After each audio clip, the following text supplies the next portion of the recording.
La muerte ha sido siempre uno de los más grandes misterios del mundo, pues a pesar de que sabemos por qué morimos, tema que explicamos en videos pasados, la realidad es que no sabemos qué pasa con nuestra conciencia después de morir. La muerte como evento ha sido un tema de discusión entre filósofos, científicos e incluso teólogos. Sin embargo, es imposible negar que existe un gran desconocimiento de qué hay más allá de la muerte fuera del campo físico, por lo que esto ha dado lugar a muchas teorías y narraciones, principalmente religiosas, sobre qué es lo que pasa después de la muerte.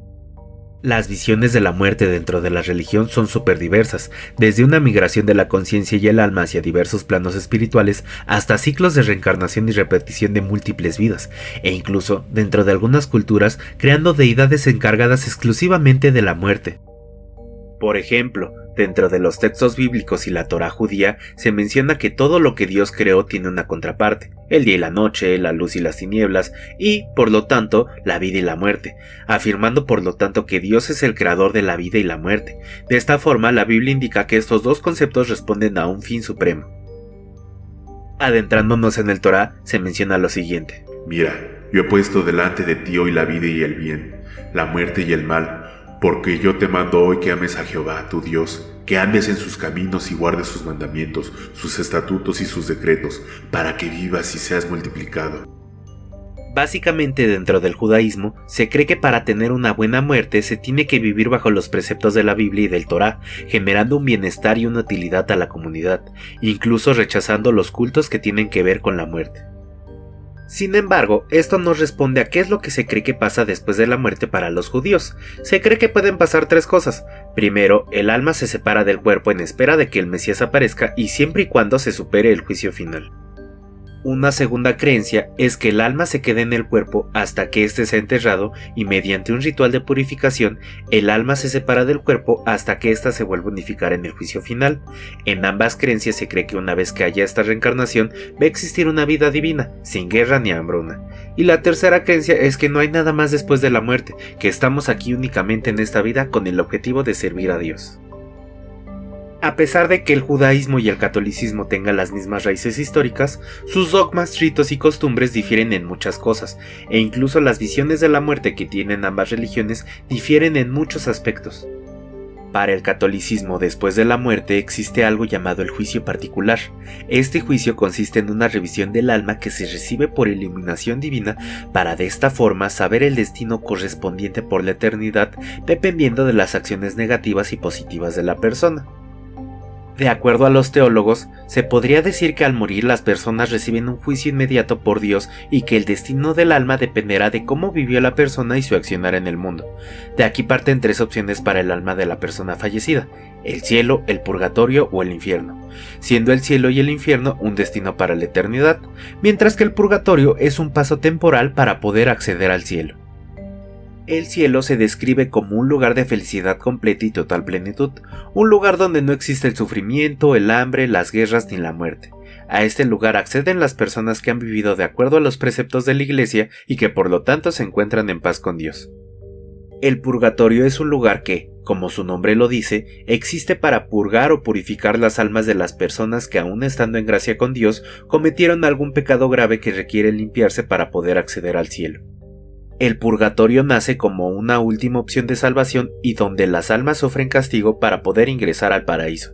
Sin embargo, también existe la opción de purificar el alma en vida mediante acciones virtuosas y obras misericordiosas.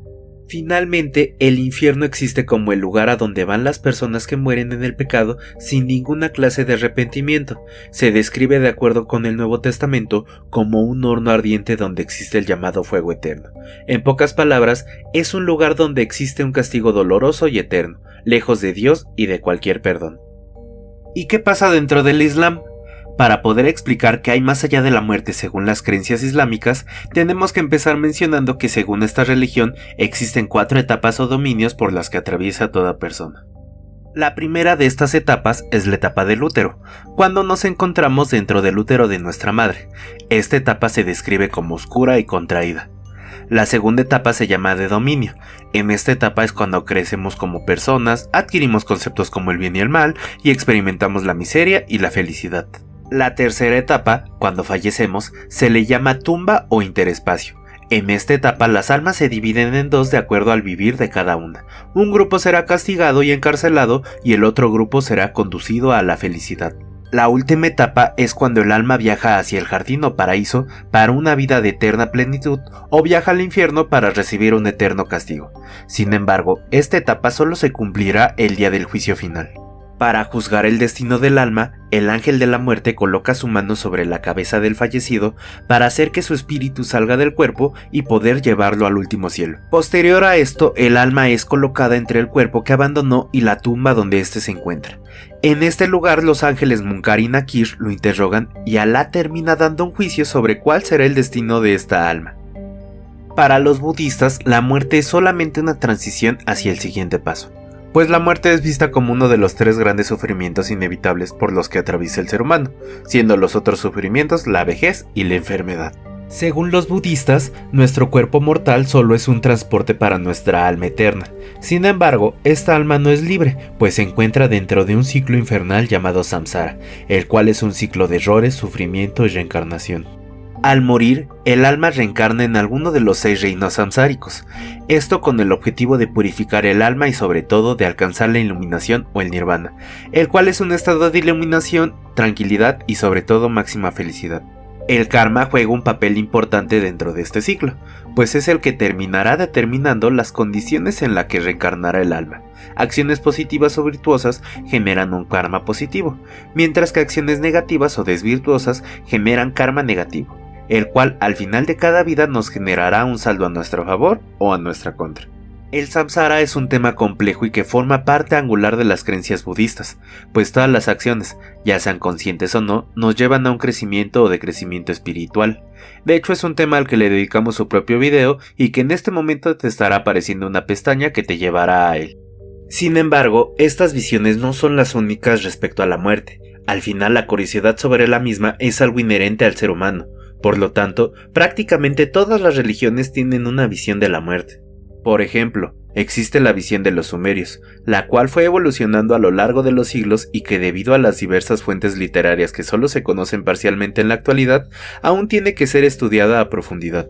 Una de las principales fuentes de información al respecto de la visión de los muertos se recoge en la epopeya de Gilgamesh.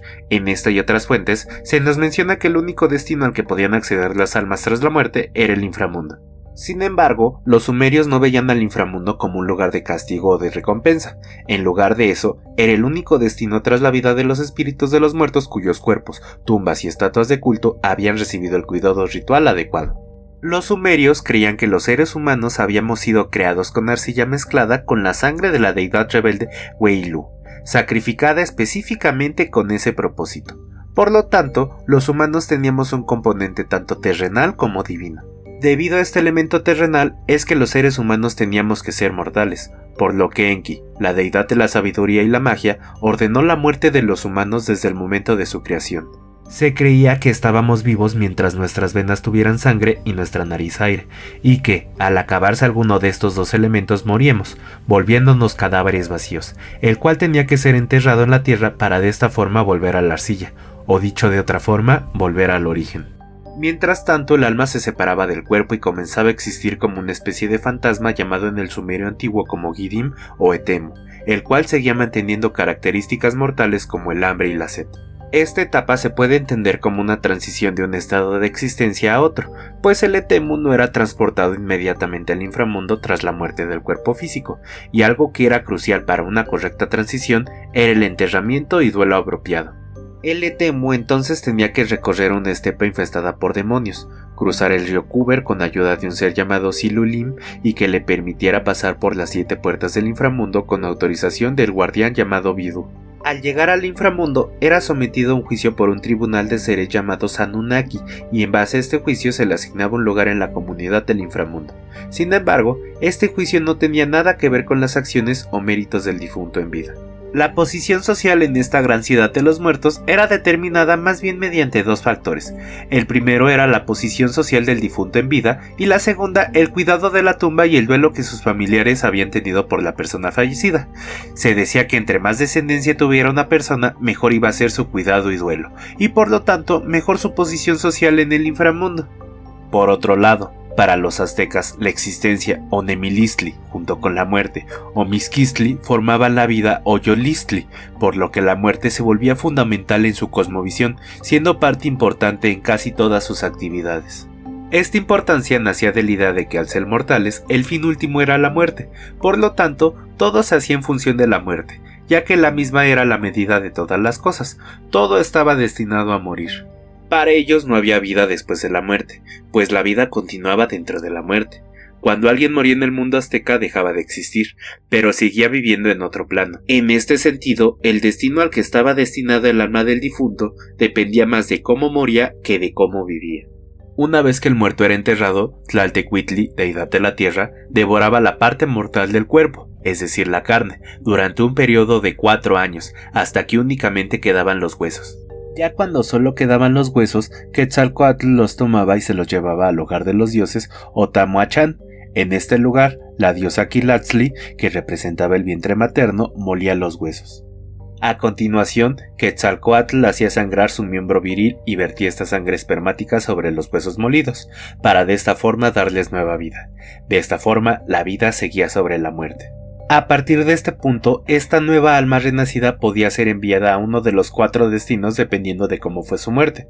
Si la persona murió de vejez o de alguna enfermedad, su destino era el Mictlán. Si por el contrario, la persona murió por un combate o en caso de las mujeres dando a luz, su destino era el Tonatiuhcán o la Casa del Sol. Si la muerte se produjo por suicidio o estrangulamiento, el destino de la persona era Zincalco, la casa del maíz, y finalmente, los que morían ahogados, de enfermedades de la piel o a causa de una mordida de serpiente, iban a Tlaltocán, el hogar del dios Tlaloc. Al igual que muchas culturas de Mesoamérica, los mayas creían que la muerte era algo inherente a la vida, siendo 2 grandes contrarios como el cielo y el inframundo, la luz y la oscuridad, el caos y el orden, o lo masculino y lo femenino. Y partiendo de estos contrarios, los mayas decían que la vida y la muerte eran generadas por fuerzas sagradas que radicaban en el cielo y en el inframundo respectivamente. El sol transita en el cielo y es el que genera luz y calor, del cielo proviene la lluvia, la cual fecunda la tierra para producir vegetación, la cual sustenta a todos los seres. Por el contrario, el inframundo, región de la oscuridad, es el lugar donde las almas parten y perecen para terminar convirtiéndose en energía de muerte. De este lugar se creía que provenían las enfermedades y las fuerzas que producen el mal. Sin embargo, esto no significaba que estos 2 contrarios fueran necesariamente buenos o malos, ya que, por ejemplo, el exceso de sol produce sequías, demasiada lluvia causa destrucción, así como el inframundo contiene minerales valiosos y las semillas que dan lugar a nueva vida. Esta visión era importante para los mayas, ya que la tierra se encuentra en medio del cielo y el inframundo, es el lugar donde los opuestos se encuentran la unidad y sobre todas las cosas es donde reina el hombre. Y al igual que en el caso de los aztecas, el destino de la persona fallecida estaba destinado de acuerdo a la forma en la que éste moría. Para las personas sacrificadas, su destino era el cielo. Para los ahogados o que su muerte tenía relación con el agua, su destino era el paraíso de la ceiba, y para todos los demás, su destino era el Xibalba o lugar de los desvanecidos. Sin duda alguna, hablar de las visiones de la muerte dentro de las diferentes religiones es un tema bastante vasto y que un solo video no es suficiente para abarcarlas en su totalidad, pues incluso cada visión da por sí misma para un video propio. Por el momento, esto es todo por hoy. Sé que hay muchas visiones de la muerte que no mencioné en este video, como la de los griegos o la de los egipcios, por lo que estaremos estrenando una segunda parte en algún momento del futuro.